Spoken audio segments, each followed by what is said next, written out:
security quality attribute or architectural characteristic. So security is the measure of the system's ability to protect data and information from unauthorized access while still providing access to people and systems that are authorized to do such actions. Sorry, just maybe you see not the correct slide, this one. Yeah. So security, yeah, it is also already mentioned. What is the security characteristics? The security characteristics is the confidentiality, integrity, availability, authentication, non-repudiation, and authorization. This is the characteristics of security. How the general scenario for security can looks like, what can be the source of stimulus, what can be the stimulus, and so forth, and other parameters. So the source, it can be human or another system which may have been previously identified or may be currently unknown. For example, a human attacker may be from outside the organization. The stimulus, it can be unauthorized attempt is made to display data, change or delete data, access system services. Artifact. The artifact, the target of the attack can be either a service of a system, the data within it, or the data produced or consumed by a system. Environment. For example, the attack can come when the system is either online or offline, either connected or disconnected from the network, either behind or firewall, behind a firewall, or open to a network. And for example, the response, what kind of responses can be? So the system should ensure that transactions are carried out in a fashion such that data or service are protected from unauthorized access. That data are not being manipulated without authorization. What can be the response measure for it? How much of a system is compromised when the particular component or data value is compromised? Sorry. How much time passed before an attack was detected? How many attacks were resisted? So as you notice, almost all time the response measure answer for the question, which starts how much, how many, how long. Let's take a look for concrete example. The input for this particular case will be the next. So employer from a remote location attempts to modify the pay rate table during normal operations. The system maintains an audit trail and the correct data is restored within a day. In this situation, the source is that disgruntled employee from a remote location attempts to modify a pay rate, this is a stimulus, where on a data within the system, and this artifacts was working in which environment? In normal operation environment. What the response we can design for that stimulus to attempt to modify a pay rate? The response can be system maintains audit trail.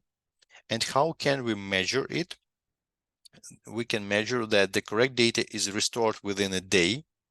There is a concrete value within a day, and source of tampering identified.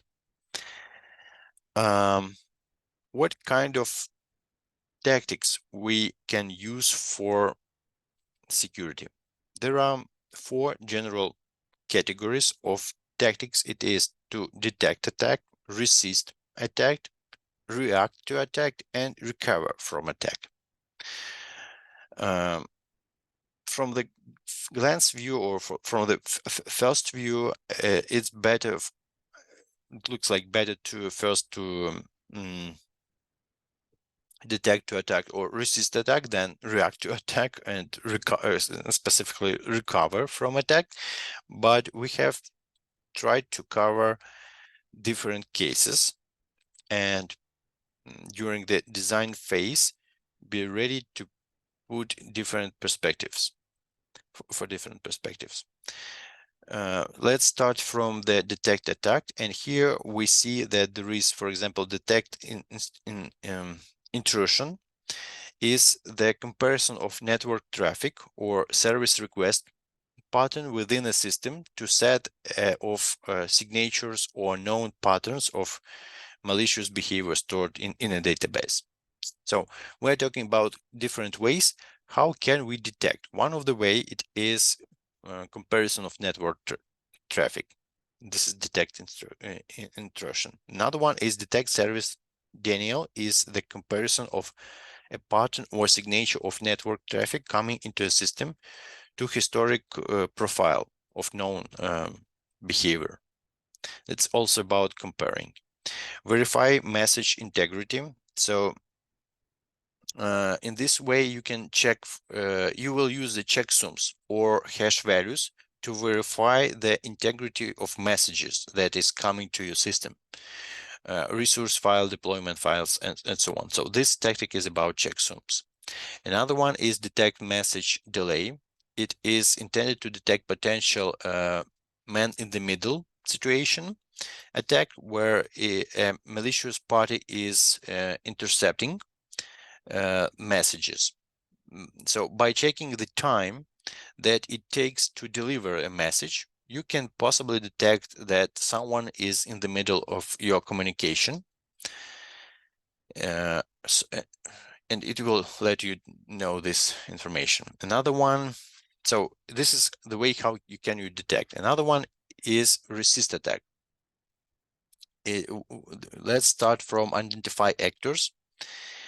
It's about identifying the source of any external input of the system.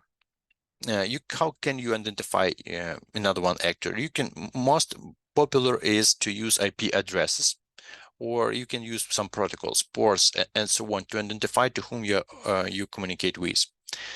Authenticate actors. Authentication means ensuring that an actor, user, or remote computer is actually who or what is proposed to be. So you can use password, one-time password, certificates, biometric identification, and so on.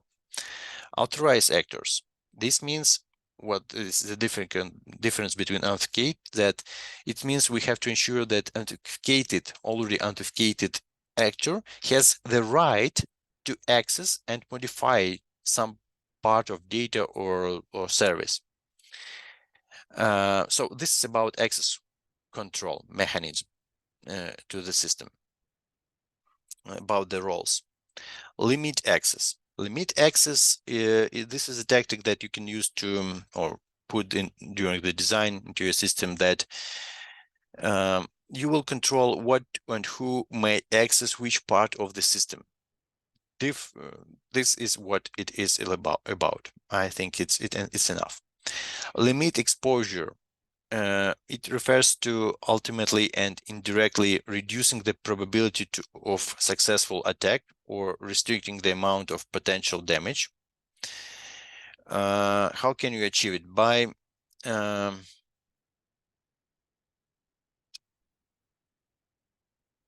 you can, for example, distribute critical resources. This is one of the way how you can limit the exposure. Just distribute your critical resources. Encrypt data. I think there is nothing to add. Encrypt data. You already understand what it is about. That data should be protected from unauthorized access. And by the way, here, I guess even you can think about using some virtual private network or security socket layers. Separate entities. You can physically separate on different servers that are attacked on the different networks or virtual machines. this is about. So we are not talking about entities that is used for database, not at all. We're talking about things that can be physically separated between different servers or virtual machines. Change default settings, it's quite obvious. It's but sometimes it can work because a lot of solutions are taken without changing the default values, and it can be the place where some bad things can happen. So don't forget, please, to change some default settings. Another one group is how to react to attack if it already happened. So you can revoke access if the system or administrator believe that attack is underway. Then access can be limited for some sensitive resources. Another one is lock computer. So it means I believe you already noticed that if this is, you can put the logic for the system that will monitor that repeatedly failed login attempts may indicate, for example, the potential attack. So in this system, if you will design it into the logic that if there is repeatable failed login, then we can lock the access and limit access for particular computer, in this case, and detected by IP. Inform actors. Another one tactics, it is ongoing attack may require action from administrator or moderators, and so you can inform them that something bad is right now is happening. Recover from the attack. Recover from the attack. Here we have two main subgroups. It's maintain audit trail and restore and see its availability. Generally, this is all about security, and next will be testability.